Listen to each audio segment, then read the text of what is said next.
And good morning, everybody. Welcome to the Karsch and Anderson program. Gator with you today, along with Kang. Kenny working the phones, and we take your calls and texts as always at 248-539-9797.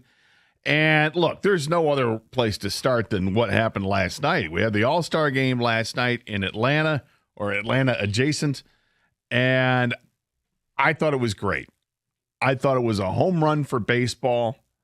I liked just about everything about it. There was intrigue throughout the game. You know, the National League got out to a lead early off of Tarek Skubal, which was unfortunate. But when you go back and look at it, I mean, he had Shohei Ohtani leaning way across the plate, and Shohei being Shohei just kind of leans over and flicks his bat and somehow flicks it into very shallow center field on a weak bloop hit, but it's a hit.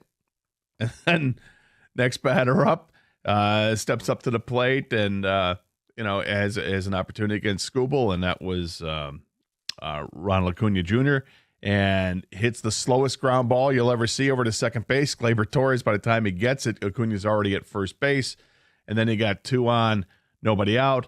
Ketel Marte then comes up and ropes a double down the line and scores both, and it's 2-0 before you can blink your eye, and then Skubal was able to settle down after that. But, I mean, settling down, it really just gave up the one hard-hit ball. The other two, not bad. But giving up the 2 runs, people are going to look at it, and I understand some people may actually panic about that. Well, we'll hear from those people, I'm sure. But that's how the game starts. And the Tigers All-Stars didn't really make an impact in the game. 0 for 8 combined with a few strikeouts. That was unfortunate. You had the I mentioned already, was Skubal giving up the 2 runs in the first inning, and then you had Casey Mize had a chance to pitch later in the game, and only went 2/3 of an inning, gave up a hit, gave up a run. It was, of course, a home run that he had given up. Also had a strikeout in there, but he threw his 10 pitches, 8 of them for strikes, but one of them goes yard, and that doesn't look good either. So as far as the 6 Tigers, nobody really stood out as in a good way for the Tigers. So the local part, maybe not so good. And we do have a question about that. But as far as the rest of the game was concerned, I really enjoyed it. I mean, it is 6-0 after the big 4-run 6th inning for the National League. And then the 7th inning comes around, and the American League is able to plate 4 runs to make it a game. They scored 2 more in the 9th to tie it up. And I was really pulling for the American League, hoping, let's go. Let's get one more run across the board and win this thing. Even though I didn't bet on the game. I don't have a vested interest other than I love the American League and I don't like the National League. And I always root for the American League. But it's not like I had money on it. So it ends up being a 6-6 tie. And baseball does something they've never done in an all-star game before. And they've ended in ties before, and that was very unpopular. So what do you do when you have a tie baseball game in the all-star game? Well, what you do is you listen to the Karsch and Anderson show, because our producer Kang had the idea. Am I right, Kang, or am I right?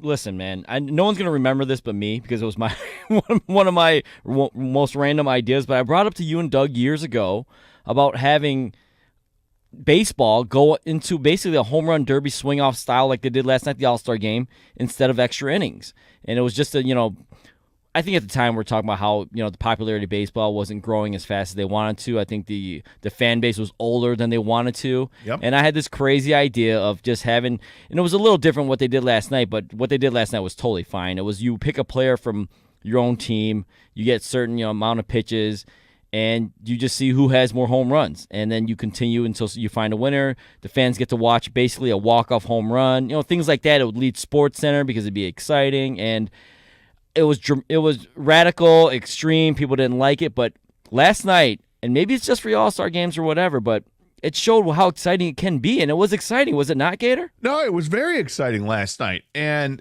this is the part of where I said I thought baseball hit a home run with the All-Star game, and really with the All-Star festivities. I mean, I enjoyed the home run derby the night before. which normally I don't, but I did. And I'm still not entirely sure why I did, but I did. But with last night, it could have been a grand slam. If you're going to a swing off and then you're telling everybody that each team gets to select 3 batters and each batter is going to get 3 swings, and then you total up the home runs at the end and the team with the most home runs wins, great idea. Awesome. So when you tell me that, automatically I'm thinking, okay, here we go. American League, what are we going to do? Well, let's get Aaron Judge out there. Let's get Cal Raleigh out there, and let's get, I don't know, how about, Vlad Guerrero Jr.? That sounds like a good a trio. And if you're in the National League, you're like, okay, here we go. Let's go Shohei Ohtani. Let's go with, maybe Manny Machado and Kyle Tucker, or you could even have said Kyle Schwarber, and you would have been a king if you did. But that's not how it was. Basically, what they did was, all right, everybody who started the game is basically in street clothes now. So they're going to be off limits. So we're going to go and look elsewhere, and we'll go with guys that were still in the lineup, and that's how we'll pick our 3, which was fine. And it ended up being incredibly dramatic. And Kyle Schwarber, all 3 of his swings went the distance, and they didn't even need to go to their last hitter, which was Pete Alonso, by the way, which really would have been interesting because they do not like Pete Alonso in Atlanta. And yet he would have been trying to win it for the National League. He didn't have to because Kyle Schwarber did all he had to do, and that was awesome. But 248-539-9797 is a telephone number. I'm curious what the overall opinion was from the people out there about the All-Star game and about the All-Star week that they had. Just your general thoughts on the game, how it went. Are you triggered because the Tigers didn't perform all that well? I mean, 0 for 8, and then you had a couple pitchers that pitched 1 and 2/3 innings and just got hit. I mean, they give up 3 runs during that time. How that affects you? Are you panicked at all more now than you were going into the All-Star break? My feelings have changed ever so slightly. I'll get to that in a minute. But there were other things about the All-Star game that were brand new too, and wondering is this something that Major League Baseball should adopt right away? Now, whether you like the swing off or the automatic balls and strikes system, we can talk about it. Love to hear your thoughts. 248-539-9797. This is 97.1 The Ticket.